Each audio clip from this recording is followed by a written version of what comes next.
This is the BBC. Hello, welcome to the Grenfell Tower Inquiry podcast, a new podcast every day the inquiry sits. I'm EddieMair. Today we heard from two people working in the 999 control room. You stayed on the line through that call and helped them out? Until they were on the staircase, from what I remember, yeah, not the whole way down. Is that a good example of the successful efforts that you yourself took on the night to rescue people? It's about as much as we could do, yeah. The incident had been going on for an hour. We still were getting lots and lots and lots of calls for people that were trapped. Right. Some of the calls had been ongoing for a while and I was becoming very, very uncomfortable with it. That was control room operator Peter Duddy and operations manager Alexandra Norman. Alexandra Norman was referring to the stay put advice given to residents. On the night of the fire, she was in charge of the control room in Stratford in East London until 2:15, more than an hour after the initial call came in reporting a fire at Grenfell. Lead counsel to the inquiry, Richard Millett, began by asking her what training she'd had to deal with 999 calls from people who were trapped. These are known as fire survival guidance calls. We did workshops with the command units, so we were facilitating their training more than anything, and it was scenario-based, so we would get together as a group and talk through an incident, a scenario, and what we would want from them, what they would want from us, communication-wise. And that was on a sort of rolling basis, but that was more for them than for us. And you say that was 3 monthly? It was, yeah, quite regular. Alexandra Norman said she'd last received training in fire survival guidance calls in 2011 and 2012. Prior to the fire at Grenfell, the largest number of fire survival guidance calls she'd handled in a single incident was 8 or 9 during a fire in a tower block in Kensington in 2015. On the night of Grenfell, there were more than 170 fire survival guidance calls. She listed the type of questions control room staff ask 999 callers to find out if they need fire survival guidance. The first thing we say is, are you able to leave? And they will usually say no if they're not, and give the reasons why. So they say, no, there's too much smoke coming in, there's smoke outside my door, the fire's here, there. Right. So we have questions that we would ask them, what's stopping you getting... The first thing is, why can't you leave? Is that the first thing? Or would the first thing be, are you affected? No, the first thing is, why. The words would be, why can't you leave? I see. She added that fire survival guidance advice wasn't an instruction and that callers did not know it. We're advising you that this is the safest option, that we believe this is the safest option at this time. If people choose to leave, it's not really normal to say I wouldn't advise you. I don't advise you. It is guidance. It's not an instruction. Right. So people do choose to ignore it and leave. In her evidence, Alexandra Norman said at midnight 55, a call came through telling them about a fire in a flat at Grenfell. The 999 control room is responsible for sending fire engines to incidents. Initially, 3 were sent. At 1:13, a message came through requesting 6. Did you see that informative message when it came up on the system? Yes, I did. You did. And what was your impression of the incident at that time? Do you remember? What do you think was happening? I wasn't overly concerned about the incident at that time. We have quite a few flat fires in high-rise buildings, right, and quite similar to messages like that. So the fact they've made it a 6-pump fire is quite standard for a high-rise fire. Okay, so at that just stage, one flat. Yeah. you'd seen there was a make-up to 6 at 1:13, yeah, 39, and you'd seen the informative from the fire ground. You weren't overly concerned at this point? Not at all, no. Right. At 1:19, it was 8, and the number kept rising. What thoughts did you have about the way this was beginning to develop, this incident? I was thinking that maybe it was obviously spreading and they hadn't got it under control. Right. At pumps 10, you say they hadn't got it under control. Did you have any thoughts about, at that stage, whether the standing stay put policy that you say you would have assumed was in place at Grenfell should be changed? No, I hadn't, and I don't know if we'd actually received any calls up until then, had we? Inside, I think maybe 1 or 2, but it was around that time that the calls from people inside actually started coming in. Yes, they did. Calls requiring fire survival guidance flooded in. Alexandra Norman told the inquiry that she had to start taking some of them herself to relieve the pressure on the control room operators. She said that call handlers had to give brief advice to trapped residents, then move on to the next caller. Outside the tower, people were also making 999 calls. The information is the whole tower block is on fire. Did you know that? No, I did not, no. And then the next one is 12408, next call, same page. Pete Duddy takes a call from a female caller reporting a fire in Grenfell Tower. The caller reports there's a line of fire going right up the outside of it. Again, were you aware of that? No, I wasn't aware of those calls. Alexandra Norman said that at around 1:30, it became clear that due to the origin, volume and type of calls they were getting, the whole of the tower block was now alight. She said that once 25 engines had been called, she knew something had gone badly wrong. I was shocked that he went to 25 pumps, and I was thinking, what is going on? We had no idea, we had no other message or anything, so I had no idea. I was wondering if it was spreading to other flats on that floor. Fire survival guidance calls were coming through from the 20th and 22nd floors, suggesting the fire had spread right up the building. Richard Millett asked Alexandra Norman whether she'd thought about changing the advice they were giving to callers in the tower, which was to stay put. At that point, we're around the 1:30 mark. Did you have any thoughts about the wisdom of continuing to give stay put advice? No. I still felt that it was the correct advice to give. Okay. At that stage, given what you could see about the volume of calls coming in, did you think about speaking to a senior officer, obviously not in the control room but remotely, and asking him or her what to do? No, not at that point. I didn't. I was just focused on dealing with what we were dealing with in the control room at the time. Alexandra Norman also took a fire survival guidance call from a family of 5 in flat 175 on the 20th floor. This was home to the Bilcaddy family. She was asked whether she'd passed information back to the command unit at Grenfell that there was a family of 2 adults and 3 children in that flat. I believe I passed that on, saying 5 persons rather than separating it into adults and children. Right. Is there a reason why you didn't alert CU8 to the fact that they were children? I was more concerned about the number of people than their ages at that point, to be honest. Right. Just the amount of people that were there that they would need to get up to. Right. Did the fact that they were children not prompt an idea in your mind that they might have been a priority of some kind? The priority would be, we don't prioritise in that way. The priority is the conditions in the flat and who needs to be got to first. So I thought saying 5 persons was sufficient information at the time. 4 members of the Bilcaddy family died in flat 175. 1 child survived. The Stratford control room was now dealing with so many calls that BT had to pass some of them on to control rooms in other parts of the country. Alexandra Norman said she told control room operators to keep calls as short as possible. Was a general command decision within the control room made that CROs would not stay on, or was it left to individual CROs to decide for themselves to terminate calls? Oh, I don't really recall, to be honest with you. I think I may have said, I can't remember, it's a bit of a blur, but I think I may have said to some people to do what you can, get all the information you can that's critical, give the caller advice and call us back if the situation worsened. But some control room operators, or CROs as they're referred to, stayed on the line with callers for nearly an hour. Alexandra Norman said some staff felt they couldn't put the phone down on residents. Richard Millett listed some of those calls. We've got Pete Duddy's at 1:54:14. He was on a call for 40 minutes. Sarah Russell's call with Jessica at 1:30:08, 55 minutes. And we've got Pam Jones's at 1:38:38, which lasted for 59 minutes and 40 seconds. Do you know why those CROs did stay on the line and not others? I know specifically with Sarah and the call with Jessica that because she was a child that she just felt that she couldn't leave her. She felt that she had to stay with her. And what about the others? Pete Duddy's and Pam Jones's long calls? I think they just felt that they couldn't leave them. Right. I think the callers weren't prepared. I think they were just begging them to stay on the phone, really, just wanted to stay with somebody and have someone to talk to.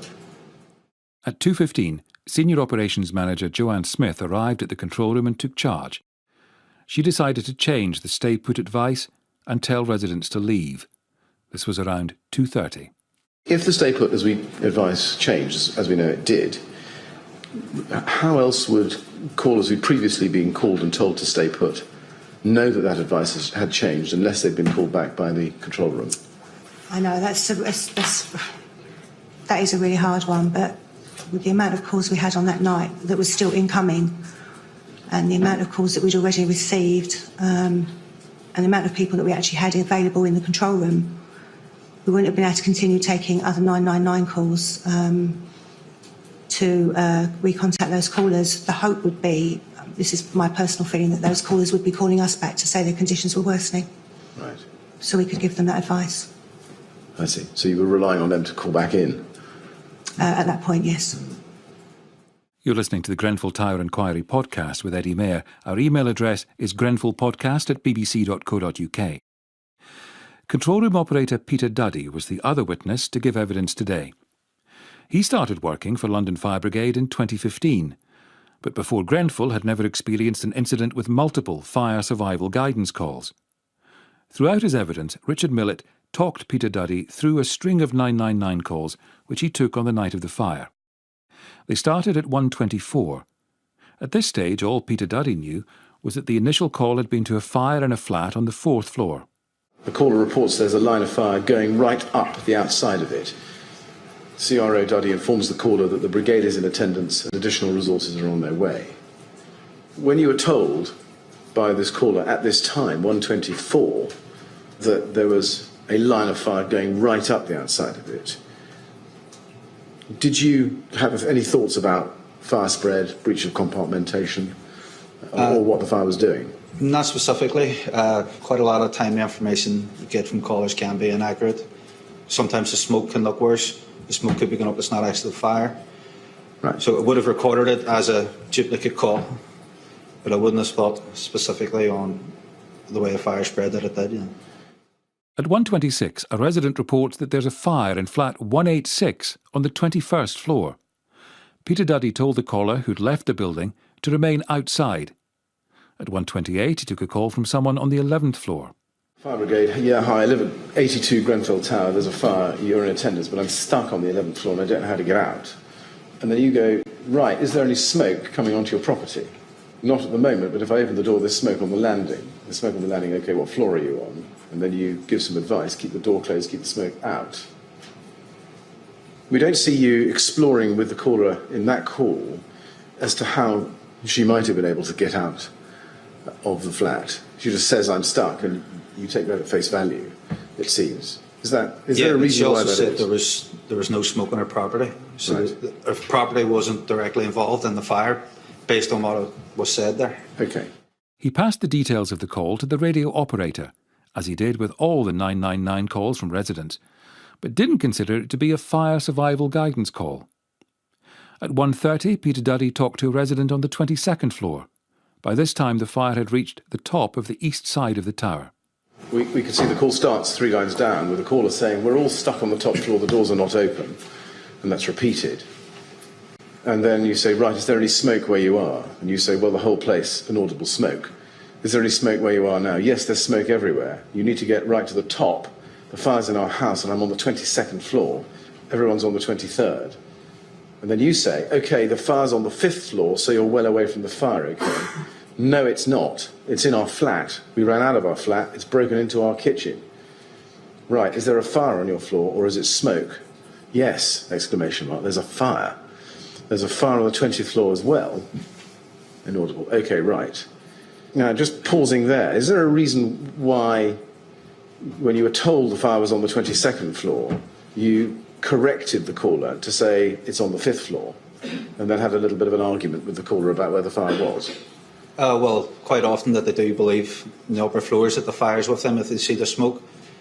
At that point, we still believe the fire was on the 4th, so I wasn't aware that it had spread there. Except that you had been told, because we looked at these calls earlier, that there was a fire on flat 186, and there was a line of fire up the whole building. So in the light of those earlier calls, I'm just wondering with you really why you thought it right to correct the caller and say the fire was on the 5th floor. Well, because that was still the information that we were given. We had no confirmation that the fire had spread.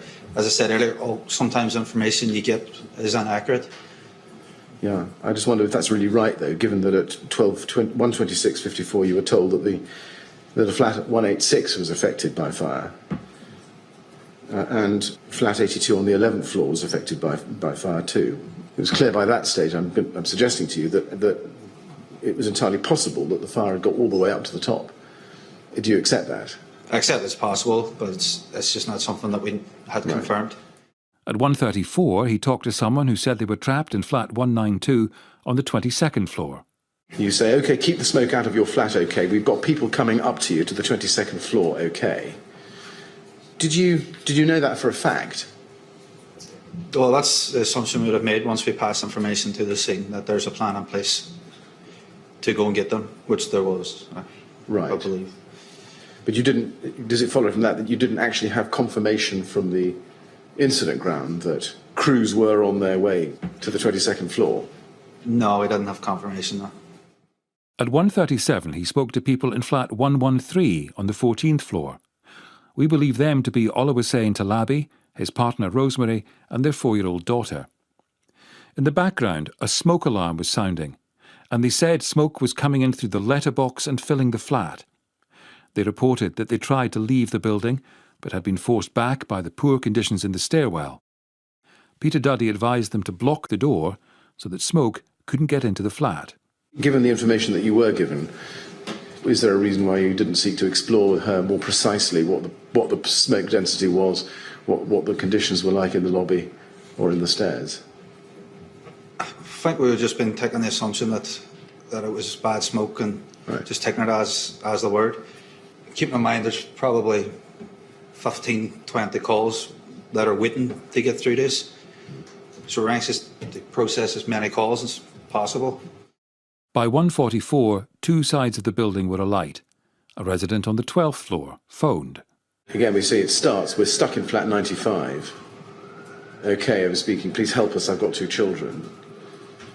And then you, a little bit lower down, after having asked for the floor 12, operator, the 12th, right. You're well away from the fire, that's on the 4th floor. Now, just pausing there. But by this time, you had, I think we've seen a number of calls from callers who were telling you that the fire was not contained to the 4th floor, but had spread as far as at least the 22nd floor. And I'm sorry to repeat the question, but why did you tell this caller that she was well away from the fire, which was on the 4th floor? I can't think why. I've just been going on the confirmation that, or it's something we had no confirmation from seeing that it was spread. Again, you're told that she's stuck, and I'm sorry it's the same question, but she's stuck in the flat. We don't see you exploring what the conditions are in the exit route so as to be able to make an assessment of whether she could safely leave. Is there a reason for that? No. A man from the same flat phoned back at 1:54. Conditions were getting worse. This time, Peter Duddy stayed on the phone with them for 40 minutes. Is there a reason why you stayed on the line with that caller, but not with the others earlier that we've looked at? See, I can't give particular reasons, because I can't remember. There must have been something. I keep in mind just going off what people are saying to you. Like, it's easy to read off a transcript now, but you're just kind of making the best guess as people are screaming at you and shouting at you in the worst situation of their lives. At 2:33, Peter Duddy advised the family, who we believe to be Roy Smith, his partner Katarzyna Dąbrowska, and their 2 children, to leave the flat. You've been on the call by that stage for about almost 40 minutes. So do you remember whether, towards the end of the call, you got any information back from the incident? No, it was basically blind hope that there was somebody on the way to get them. Yeah. Peter Duddy remembered that it was either during this call or directly afterwards that he was told to now advise residents to leave their flats and try to get out. Richard Millett read from Peter Duddy's witness statement about that experience. To be suddenly telling people that they needed to get out and get down the stairs was totally alien to us, and we were suddenly in an unprecedented place. I remember telling trying to tell people that what they needed to do, get wet towels around their faces, feel for the walls and make their way to the fire escape. A lot of people were simply too scared to leave and actually flatly refused to go. I was left pretty clueless as to what to do, so did the only thing I could think of that might get them to go. I tried to scare them. With nothing left to say, I told people that they had absolutely no other option than to go, and if they did not go, they would die in that flat. It was their only chance. It may seem pretty strong to have said that, but I was left with no choice, and the people on the end of the phone certainly had no choice. I think for some I managed to change their minds, and they made all efforts to get out, but I'm not sure if they made it out or not. One example of this advice was read to the room. At 2:50, Peter Duddy was speaking to a woman in flat 94 on the 12th floor. If you don't do what I tell you, you are going to die in that flat. The caller says she will try. No more is heard from the caller, and the BT operator comes on the line and confirms the caller has cleared the line. The question is that the kind of approach that you took for the rest of the night? Probably not on every call. I would have been, I suppose, a wee bit more diplomatic about it. But as you see, that call was 10 minutes. That was probably 10 minutes of convincing them in less a dramatic way of you have to try and get out. But at that stage, as I said earlier on, there's more calls queuing up that we still need to tell them the same thing. So it was just a case of that's what the reality of the situation was. Right. We believe that to be Ethiopia Asefe. She managed to escape the building safely. At 3:08, Peter Duddy also gave similar advice to a resident we believe to be Fahed Barakat in flat 92 on the 12th floor. He told her to get herself and her 2 children to the staircase, as it was their only chance. You stayed on the line through that call and helped them out? Until they were on the staircase, from what I remember, not the whole way down the outside, but until they were on the staircase. I think they may have made contact with crews on the staircase. Is that a good example of the successful efforts that you yourself took on the night to rescue people? It's about as much as we could do, yeah. Residents didn't always manage to leave the building after being advised to do so by Peter Duddy. Richard Millett read from the transcript of a call between Peter Duddy and someone on the 22nd floor at 3:04. Hello, we're trapped in 193. You're in flat 193.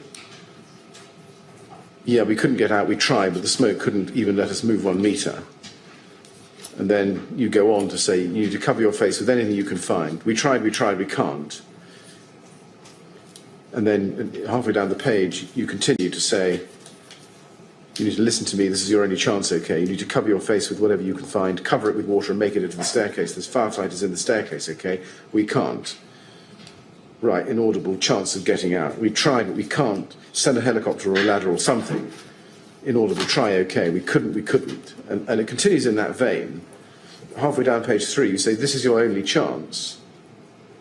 And the caller says, well, we can't. There's no way. You can't send a helicopter or anything. You can't. Listen, there's no other way. So it's pretty clear. And then over the page, you ask how many people are with you at the minute. Sorry, we can't. How many adults are there? How many children? There are 5, 3, 5, 7. There's seven people altogether. No, 7 children and about 12 adults. 7 children, 3 adults. No, 12. 12 adults and 7 children. 12 adults. 12. 1, 2. Yeah. Hello. Fire is coming and we are inaudible side. We believe the person on the call to be a member of the Shukair or Hashim family. You say, listen to me. This is 2/3 of the way down. You understand, you have no other choice. This is your only chance. You have to try and get to that staircase. I can't even move to the other side. We can't see. We can't breathe. How do we go? And you ask them to feel their way along the wall. And it continues in this vein. It's the 2/3 of the way down the page. Right, listen to me. You're going to die in that fire unless you make your way to that staircase, okay? Do you understand that? Shall we try? Shall we try? Something would die if we don't try. Right, are you making your way there? Yeah, I think we shall try. Yeah, you have to try, okay? I think they're making their way there now. Right, are you on your way there? Yeah. And again, it continues in that vein. Please try. We're trying. We can't. It ends with, this is your only choice. Okay, I'm going to have to clear the line. You have to do this, okay? Well, we can't. We tried. Now, my question is, given that there are other instances of people actually managing to get into the stairwell, as we've seen from the other calls, I showed you the success stories, do you know why they weren't able to to get out of their flats across the lobby and into the stairs? Just assume just it was bad on their floor. Right. Did you get any impression from what they were saying? We looked at quite a bit of the transcript as to what made them different and why they couldn't get out. No, I don't remember that. I just remember that that was literally the only chance, only choice. Do you remember whether there was any language difficulty or perhaps misunderstanding between you and the caller about how urgent it was and essential that they should actually leave? Not that I recall. I think I was fairly clear. I don't know. Did you consider anything that you could say to persuade them to leave? Well, I think I did say you're going to die in that flat if you don't. No, you say, I'm going to have to clear the line. You have to do this okay. Well, we can't. We tried and the call ends. Why did you clear the line then? Because there was calls mounting up. We still had other callers to answer, and I just didn't think I was going to change her mind. I told the caller just repeatedly that was the only choice. I just didn't think I was going to change her mind. I could have spent an hour doing it, when I could have spent an hour answering more calls. And as you say, we did have a couple of success stories, which hopefully there might have been in that next hour. I'm not sure if there was, but when you ended the call, were you completely satisfied in your own mind that there was nothing more you could do to persuade them to try to leave? yeah. What did you do? That call has stayed with me. I'm sorry. Sorry. Yeah, oh, right. Yeah. We'll just take a moment to... Just for me, that call was the worst part of the whole night. Hanging up was the worst decision I've ever made. Sorry. 11 people died in flat 193 on the 22nd floor. From the BBC, this is the Grenfell Tower Inquiry podcast. I'm EddieMair. We'll be back with more on Monday.